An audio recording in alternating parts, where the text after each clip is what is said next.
no, mamá?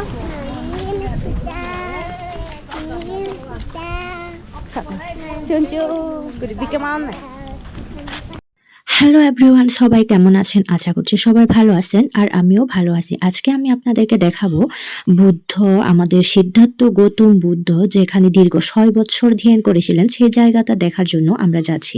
আর সাথে মাকেও নিয়ে যাচ্ছি, যেহেতু মায়ের সাথে ঘুরতে যাচ্ছি। মায়ের অনেক দিনের স্বপ্ন ছিল যে আমাদের সিদ্ধার্থ গৌতম বুদ্ধ যে যে জায়গাগুলোতে ধর্ম দেশনা দিয়েছিলেন, যে যে জায়গাগুলোতে ধর্ম প্রচার করেছিলেন, মানে সেখানে গিয়ে একটু দেখবো, এরকম সবার একটু ইয়ে থাকে যে যার ধর্মের আর কি, যার যার ধর্মের ধর্মগুরু বা ধর্মের পথ প্রদর্শক তাদের সবাইকে মানে দেখার জন্য বা কোনো একটা কিছু জানার জন্য যে যে জায়গাগুলোতে মানে ইয়ে হয়েছিল এগুলো দেখার জন্য অনেকেই কিন্তু স্বপ্ন থাকে। তাই আমরাও আজকে যাচ্ছি সেখানে।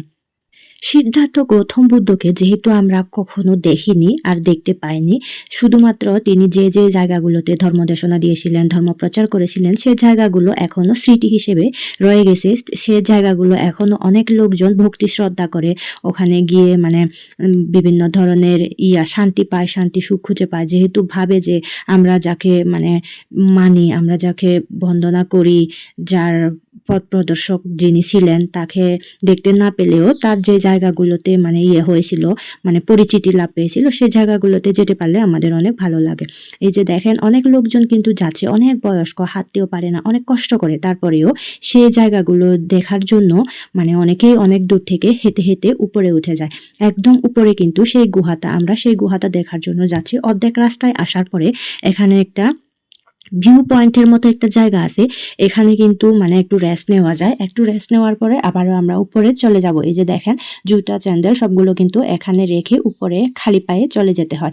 যার যে একটা শ্রদ্ধা, সম্মান, রেসপেক্ট আর কি, সেই জায়গাটা মানে রাখতে হয়, যার কারণে সবাই কিন্তু জুতা চ্যান্ডেল এখানে রেখে উপরে চলে যায় আর কি। তো এই যে দেখেন মানে ভিউ পয়েন্টের মতো যে জায়গাটা আর কি, এটা হচ্ছে ভিউ পয়েন্টের মতো যে জায়গাটা ছিল সেটা। এখানে মানে আসার পরে অনেক ভালো লাগতেছে, স্বস্তি লাগতেছে। আর এখানে একটা চৈত্য দেখা যাচ্ছে, এই চৈত্যটা কিন্তু মানে ওই যে মানে বুদ্ধ যেখানে ধ্যান করেছিলেন সেখানে যাওয়ার একটু আগে। আর এখানে আমরা যেতে যেতে অনেক কিছু দেখলাম। আর এখন দেখতে পাচ্ছেন এগুলো কিন্তু মানে মুম্বাই, মহারাষ্ট্র থেকে মানে আসছে আর কি। এখানে যারা বসে বন্দনা করতেছে অনেকে কিন্তু বলে দিচ্ছে মানে বুদ্ধ কিরকম ছিলেন, কিরকম বিনয়ী ছিলেন, সবগুলো মানে ইয়েগুলো করা হচ্ছে, বুঝিয়ে দেওয়া হচ্ছে। আমরা তো যেহেতু বইয়ে পড়েছি আমরা জানি এগুলো হচ্ছে নববুদ্ধিস আর কি, নতুন নতুন বুদ্ধ ধর্ম মানে গ্রহণ করেছে, যার কারণে এদেরকে ধর্ম সম্পর্কে বোঝানো হচ্ছে। আর আমরা তো অবশ্যই জানি, তো আমরাও এখানে বসে কিছুক্ষণ তাদের কথা শুনছিলাম। পরে আমরা সবকিছু দেখার পরে গুহার ভিতর থেকে বের হয়ে এখন আমরা মানে নিচে চলে যাব আর কি। নিচে চলে যাওয়ার জন্য রেডি হয়ে গেছি। দেখেন জায়গাটা অনেক সুন্দর। আমার মা কিন্তু অনেক আগে আগে চলে যাচ্ছে, যেহেতু মানে মা এখনো অনেক স্ট্রং আছে, তো এখনো হাঁটতে পারে, সেই কারণে তিনি আগে আগে সব জায়গাতেই মানে চলে যায় আর কি। এই যে দেখেন এখানে কিন্তু অনেক সুন্দর জায়গাগুলো, কিন্তু এখানে ভিখারি বেশি, যেহেতু বিহারের লোকজন অনেক গরিব, তাই শুধু ভিক্ষা করে খায় সব সময়। তারা তো কাজ করলেও পারতো, কিন্তু কাজ না করে শুধু ভিক্ষা করে খায়।